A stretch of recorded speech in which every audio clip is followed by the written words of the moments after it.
नमस्कार. मी भाऊ तोरसेकर. तुम्ही बघत आहात प्रतिपक्ष. मित्रांनो, सगळ्यात पहिली गोष्ट जर सांगायची तर ह्या आजारपणातून उठल्यावर जे मी पहिले व्हिडिओ परत सुरू केले त्यामध्ये आभाळ फाटले शिवायला दोरा मिळायचा नाही या शीर्षकाचा व्हिडिओ मी टाकला होता. त्यात एक चूक होती, ती चूक कोणी दाखवलेली नाही. पण जालना जिल्ह्यातले सुनील रायताता नावाचे एक गृहस्थ आहेत. त्यांनी मला या 1967-68 सालच्या शिवसेनेच्या ज्या प्रचार गीताची रेकॉर्ड होती त्याचं डिजिटल व्हर्जन मला पाठवलं. आत्ता मला ते इथे टाकता येणार नाही, पण मी लवकरच मुद्दाम शक्य झालं तर त्याची लिंक टाकायचा. कदाचित ह्या व्हिडिओच्या खाली देखील मला कोण त्यातला मार्गदर्शक सापडला तर लिंक टाकेन की ती शिवसेनेच्या आरंभ काळातली 2 वर्षातली जी प्रचार गीतं होती त्याची रेकॉर्ड, म्हणजे त्याचं डिजिटल व्हर्जन, ते गाणं तुम्हाला प्रत्यक्ष ऐकायला मिळेल. त्याचं श्रेय द्यायचं तर ते सुनील रायताता जालना यांना द्यावं लागेल. त्यांनी लिंक पाठवली, मला इथे कशी टाकायची कळत नाहीये, पण बघू जमलं तर ह्या किंवा पुढच्या व्हिडिओत मी मुद्दाम ती लिंक टाकेन, तुम्ही ऐका. असो, आता मी आजच्या विषयाकडे वळतो. तुम्ही जर शरद पवारांना त्यांच्या 50-55 वर्षाच्या किंवा अलीकडल्या 25-30 वर्षाच्या काळात बारकाईने बघत असाल, ऐकत असाल, समजून घेण्याचा प्रयत्न करत असाल तर एक गोष्ट शरद पवारांच्या बोलण्यात आपल्याला वारंवार ऐकायला मिळते की अमुक तमुक गोष्टीतून जनतेमध्ये सिग्नल काय जातो, जनतेला संकेत काय दिला जातो. हे शरद पवार अलीकडे कदाचित कमी बोलले असतील, पण 25-30 वर्षामध्ये आपल्या विरोधकांवर टीका करताना शरद पवारांना हा सिग्नल नावाचा प्रकार फार आवडायचा. त्यामुळे यातून सिग्नल काय जातो, त्यातून सिग्नल काय जातो, असा सवाल पवार साहेब विचारायचे. आज मला हे मुद्दाम एवढ्यासाठी सांगायचंय की शरद पवार आजकाल सिग्नल हा शब्द फारसा वापरत नाही, पण त्यांची एकूणच 50-55-60 वर्षाची राजकीय वाटचाल बघितली तर पवार आपल्या बोलण्या वागण्यातून नेहमी सिग्नल देत असतात आणि रॉंग सिग्नल देणं ही शरद पवारांची एक खासियत राहिलेली आहे. जाना था जापान पहुंच गए चीन समझ गए ना, असं जे त्या किशोर कुमारच्या आवाजातलं गाणं आहे चलती का नाम गाडीतलं, पवारांची सिग्नल सिस्टीम ही नेमकी त्या चलती का नाम गाडी मधल्या किशोर कुमारच्या गाण्यासारखी आहे की ते जपानला निघाले असतात असं दाखवतात आणि चीनला जाऊन पोहोचतात आणि चीनमधून ते अमेरिकेबद्दल किंवा रशियाबद्दल बोलताना आपल्याला ऐकायला येतात. ही पवारांची सिग्नल सिस्टीम आहे. आणि म्हणूनच पवार आता विधानसभा निवडणुका तोंडावर असताना जर काय बोलत असतील तर त्यामध्ये ते कुठला सिग्नल देऊ इच्छितात याकडे जरा बारकाईने बघणं आणि तो सिग्नल समजून घेण्याचा प्रयत्न करायचा. कारण पवारांचा रेड सिग्नल असतो हा प्रत्यक्षात आपल्याला ग्रीन सिग्नल दिसत असतो. ते हिरवा झेंडा फडकवतात तेव्हा समजायचं की ते लाल बावटा दाखवत आहेत. आणि तुम्हाला माहिती आहे की सध्या महाविकास आघाडीमध्ये महाविकास आघाडीचं पुढलं सरकार येणारच आहे आणि त्यामधला मुख्यमंत्री कोण असेल यावरून रणकंदन माजले. उद्धव ठाकरे यांची उभाठा शिवसेना आणि पृथ्वीराज चव्हाण, पाटोळे वगैरे जे लोक आहेत, पटोले वगैरे, यांच्यात एक रणकंदन माजलेलं आहे. शरद पवार त्यापासून अलिप्त आहेत, पण त्यामध्ये ते वेगवेगळे सिग्नल देत असतात. मध्येच ते म्हणतात की माझा मुख्यमंत्री पदावर माझ्या पक्षाचा दावा अजिबात नाही, आम्हाला फक्त 88 जागा पुरतील वगैरे. किंवा मध्येच ते म्हणतात की हा महाविकास आघाडीचं सरकार बहुमताने पुढच्या वेळेला आलं तर महिला मुख्यमंत्री महाराष्ट्राला मिळू शकेल. मग लगेच सगळे सिग्नल बघणारे असतात ते धावत सुटतात. सुप्रिया सुळेंना त्यांचे पिताश्री हे आता लॉन्च करायला निघालेत का, प्रोजेक्ट करतायत का, एवढ्यात शरद पवार परत सिग्नल बदलतात आणि म्हणतात रोहित पवार सुद्धा मुख्यमंत्री होऊ शकतात.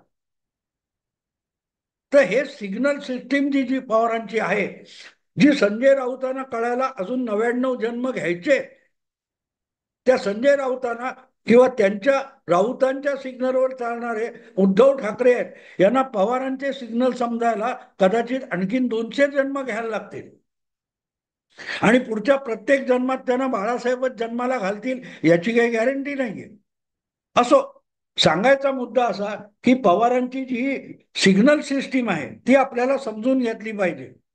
आणि त्यामुळे अचानक महिला मुख्यमंत्री, अचानक माझ्या पक्षाचा दावाच नाहीये, आणि अचानक परत रोहित पवार मुख्यमंत्री होऊ शकण्याचा जो सिग्नल आहे तो समजून घेताना एक गोष्ट लक्षात ठेवायची की या प्रत्येक सिग्नल मधून वेगवेगळे संदेश आणि वेगवेगळ्या दिशा दाखवल्या जात असतील तरी एक सिग्नल त्यातून परफेक्टली मिळतो.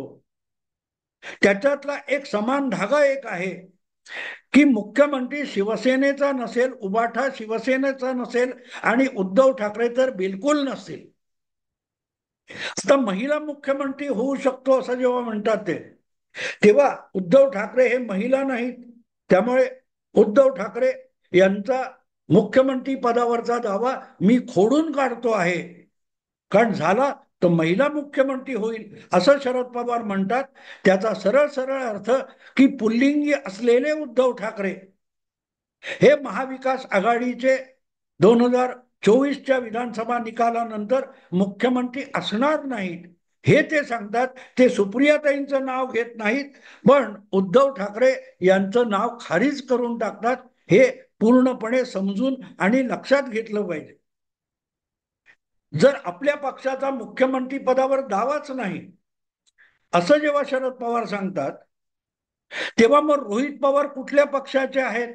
ज्या वेळेला रोहित पवार सुद्धा मुख्यमंत्री होऊ शकतात असं शरद पवार म्हणतात, तेव्हा समोर बसलेले दुधखुळे बावळट पत्रकार त्यांना उलट का विचारत नाहीत की जर तुमच्या पक्षाचा दावा नसेल तो रोहित पवार हा आमदार झालाच, तर शरद पवार गटाच्या राष्ट्रवादीचाच आमदार असेल आणि राष्ट्रवादी पक्षाचा आमदार हा मुख्यमंत्री होणार असेल तर राष्ट्रवादीचा दावाच मुख्यमंत्री पदावर नसताना रोहित पवार मुख्यमंत्री कसे होऊ शकतात?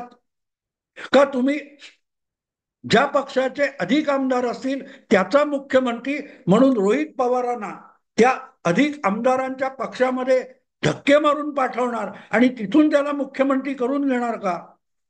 पण असले प्रश्न शरद पवारांना विचारायचे नसतात. शरद पवारांना कुठले प्रश्न विचारायचे नसतात हे एकदा तुम्ही तोंडपाठ केलं की तुम्ही धडाडीचे मराठी पत्रकार होऊ शकता. आणि त्यामुळे शरद पवारांच्या कुठल्याही वक्तव्यातून किंवा प्रश्नातून किंवा उद्गारातून जे प्रश्न निर्माण होतात ते प्रश्न मराठी माध्यमात शरद पवारांना कोणी विचारत नाही. आणि विचारायला गेलंच तर त्याच्या तोंडावर थुंकावं यासारखे शरद पवार म्हणतात हा काय विषय आहे का? पत्रकारितेचा दर्जा घसरलाय, असले प्रश्न तुम्ही मला विचारता असं म्हणून शरद पवार आपल्या थुंकीने त्या प्रश्नकर्त्याचं तोंड माखून टाकतात. आणि म्हणून शरद पवारांना उलटे किंवा सुलटे कुठलेही प्रश्न विचारण्यापेक्षा त्यांच्या वेळोवेळी जी वक्तव्य येतात त्यातली सिग्नल सिस्टीम समजून घेणं अगत्याचं असतं. आणि मी सातत्याने शरद पवारांच्या थुंकीपासून दूर अंतरावर राहून किंवा शक्यतो व्हिडिओ रेकॉर्डिंग मधून शरद पवारांचे सिग्नल समजून घेण्याचा प्रयत्न करत असतो. असो, पण एक गोष्ट आपल्या लक्षात येते की रोहित पवार आलाच कुठून? रोहित पवार हा अजून साधा मंत्री सुद्धा झाला नाही. आणि शरद पवारांचे कधी काळचे लाडके सहकारी सुशील कुमार शिंदे यांची कन्या जी आता खासदार झालेली आहे लोकसभेची, त्या प्रणिती शिंदेने तो नवखा पोरगा आहे असं रोहित पवारांना शेलक्या भाषेत ऐकवलेलं होतं. तेव्हा असा अगदी दुधखोळा नवखा पोरगा आमदार हा थेट मुख्यमंत्री पदावर शरद पवार बसवायला निघाले असतील तर त्यात सिग्नल ते कुठला देतात हे लक्षात ठेवायला पाहिजे. आणि ते जेव्हा आपण लक्षात घेतो तेव्हा रोहित पवार म्हणजे रहित उद्धव ठाकरे किंवा रहित ठाकरे असं नाव आपण बघायचं असतं. रोहित पवार मधला र पहिल्या अक्षरातला ओ काढून टाकला की उरतो र. आणि रहित असा शब्द तयार होतो आणि रहितच्या पुढे आपोआप आडनाव बदलतं की ठाकरे मग आदित्य असो किंवा उद्धव असो ही दोन्ही नावं पुढच्या मुख्यमंत्री पदाच्या यादीतून रहित केलेली आहेत, वर्जित केलेली आहेत, काट मारलेली आहेत. हा सिग्नल शरद पवार देत असतात. अर्थात असला सिग्नल समजणे इथपर्यंत संजय राऊत यांचे जन्मच झालेले नाहीत. त्यामुळे संजय राऊत यांच्याकडून जे काय सिग्नल मिळायचे असतात ते उद्धव ठाकरे, त्याच्यावर तर ते उद्धव ठाकरेंची गाडी चालते, इंजिन राज ठाकरेंकडे आहे. पण उद्धव ठाकरे मात्र नसलेलं इंजिन सुद्धा संजय राऊतांच्या सिग्नल सिस्टीमनुसार चालवतात आणि त्यामुळे त्यांची गाडी गेल्या 5 वर्षामध्ये कुठेही धड पोहोचू शकलेली नाही. मुख्यमंत्री झाले तर त्यांना पक्ष सांभाळता आला नाही, सरकार चालवायला गेले, सरकार चालवता आलं नाही, ते बारगळलं. अवघ्या काही महिन्यात, अवघ्या वर्षभरात एकनाथ शिंदे यांचं मिंदे सरकार कोसळून पडणार असे हवाले उद्धव ठाकरे देत बसले. पण दुसऱ्या विधानसभेची निवडणूक आली तरी एकनाथ शिंदे यांचं सरकार गडगडलेलं नाही, चांगलं धडधडत तिसरा दसरा साजरा करण्यापर्यंत आलेलं आहे. आणि अशा वेळेला मग एक असा प्रश्न पडतो की उद्धव ठाकरे नेमकं काय चालवू शकले. उद्धव ठाकरे सरकार चालवू शकले नाहीत. हा, फेसबुक लाईव्ह चांगलं चालवू शकले. फेसबुक लाईव्ह शरद उद्धव ठाकरेंनी अतिशय अप्रतिम चालवलं. सरकार चालवता आलं नाही, पक्ष चालवता आला नाही आणि आपल्या पक्षातून फुटलेल्या आमदारांची केस सुद्धा उद्धव ठाकरेंना धड चालवता आलेली नाही. निवडणूक आयोगाकडे गेले, निवडणूक आयोगाने शिंदेना कौल दिला.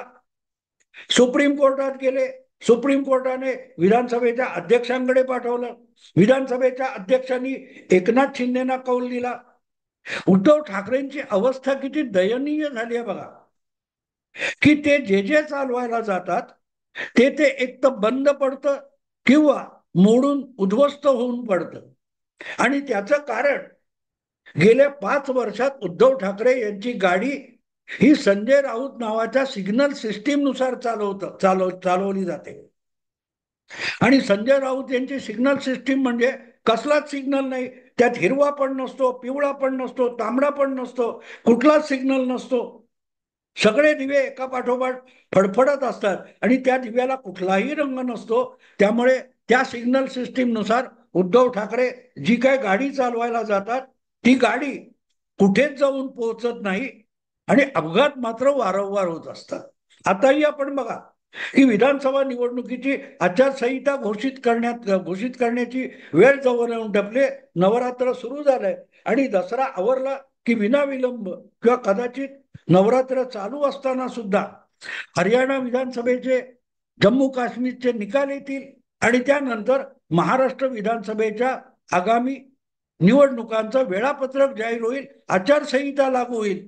पण अजूनही 50 खोके एकदम ओके असा आरोप करणारे उद्धव ठाकरे यांच्या त्या 40 आमदारांना धडा शिकवणं राहून गेलेलं आहे आणि उद्धव ठाकरेंचीच सत्व परीक्षेला समोर जायची वेळ आलेली आहे. की जे काही 56 आमदार आधी त्यांनी मिळवले होते भाजपबरोबर युतीत असताना, तेवढ्या 56 आमदारांच्या जागा तरी विधानसभेला उद्धव ठाकरे यांना लढवायला विधानसभा निवडणुकीला यंदाच्या मिळणार की नाही याच्यावरच प्रश्नचिन्ह लागलेलं आहे. की 125, 27 काय त्या विधानसभेच्या जागा 5 वर्षापूर्वी लढवल्या आणि त्या 5 वर्षापूर्वी लढवलेल्या विधानसभेच्या ज्या 100-125 पेक्षा अधिक जागा होत्या त्यातून 56 जिंकल्या. त्या 56 तरी आपल्याला महाविकास आघाडी लढवायला देणार आहे का? की भाजपशी हुज्जत करून मिळवलेल्या 125 जागा होत्या तेवढ्या तरी जागा निवडणुकीत लढवण्यासाठी तरी महाविकास आघाडी, काँग्रेस, राष्ट्रवादी, शरद पवार गट उद्धव ठाकरेंना देणार आहे का? या प्रश्नाचं उत्तर सुद्धा उद्धव ठाकरेंना गेले काही महिने प्रयास करून सापडलेलं नाही.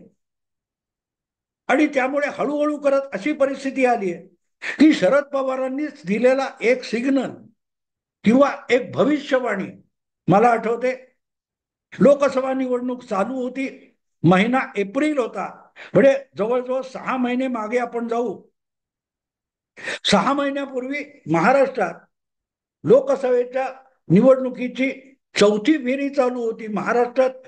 ती सेकंड लास्ट फेरी होती. बारामतीचं मतदान व्हायचं होतं. त्या दिवशी एका इंग्रजी दैनिकामध्ये शरद पवारांची प्रदीर्घ मुलाखत प्रसिद्ध झाली होती. त्या मुलाखतीमध्ये शरद पवारांनी एक भविष्यवाणी केली होती किंवा कदाचित उद्धव ठाकरे यांना सिग्नल दिलेला होता की लोकसभा निवडणुकीनंतर एक एक करत छोटे आणि प्रादेशिक पक्ष आहेत त्यांना काँग्रेसमध्ये विलीन व्हावं लागेल, आपापले पक्ष काँग्रेस पक्षामध्ये मर्ज करावे लागतील, अशी भविष्यवाणी शरद पवारांनी त्या मुलाखतीत एप्रिल 2024 मध्ये केलेली होती. लोकसभा निवडणूक ऐन रंगात आली असताना आणि बारामतीतलं मतदान चालू असताना ती मुलाखत प्रसिद्ध झाली.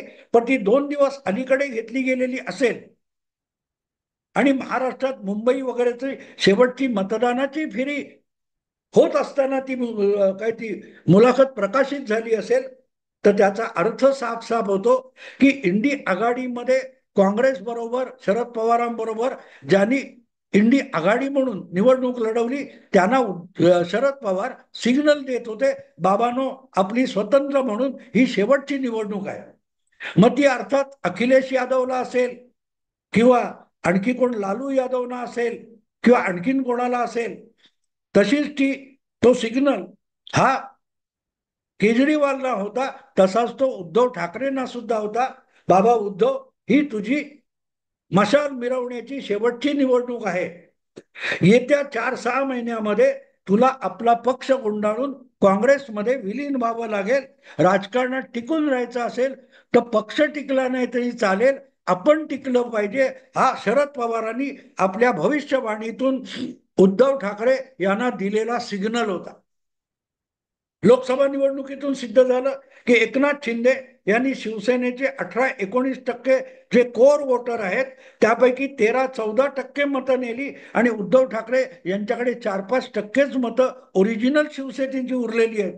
बाकी मुस्लिम, दलित, काँग्रेस, राष्ट्रवादी यांनी जी खिरापत वाटली त्या बळावर उद्धव ठाकरेंना आपले 9 खासदार निवडून आणणं शक्य झालं.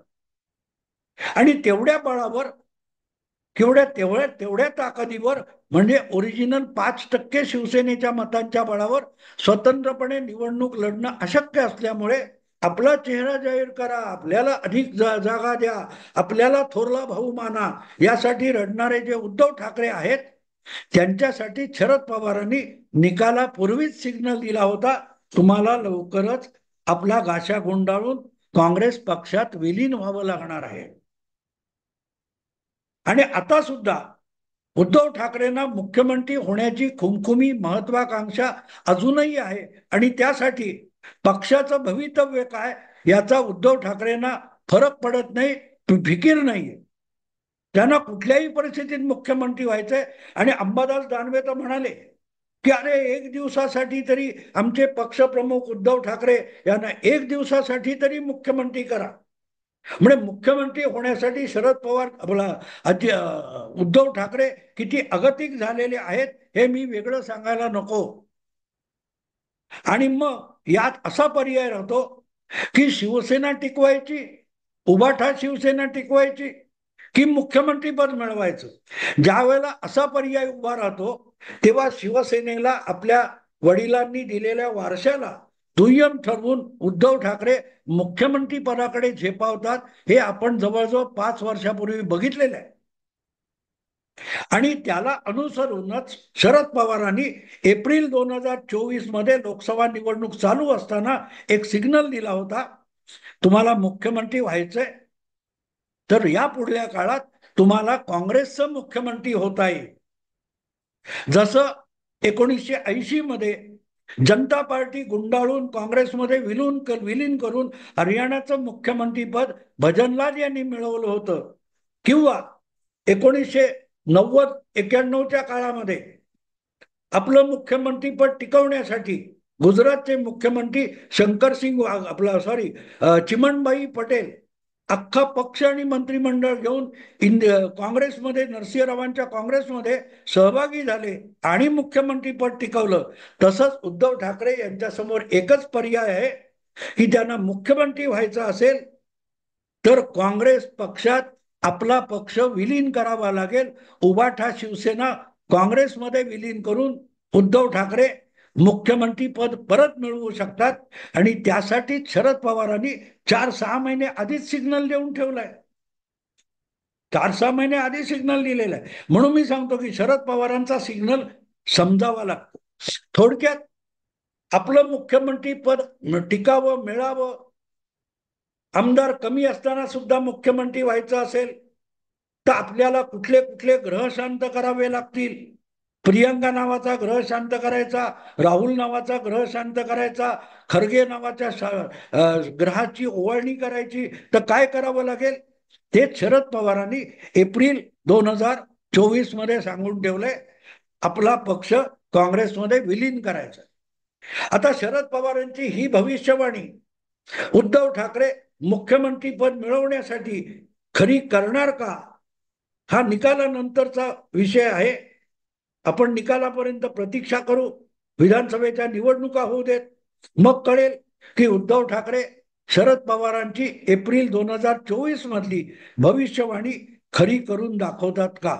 मित्रांनो, आता इथेच थांबतो. आवडलं लाईक करा, शेअर करा, सबस्क्राईब करा. नमस्कार.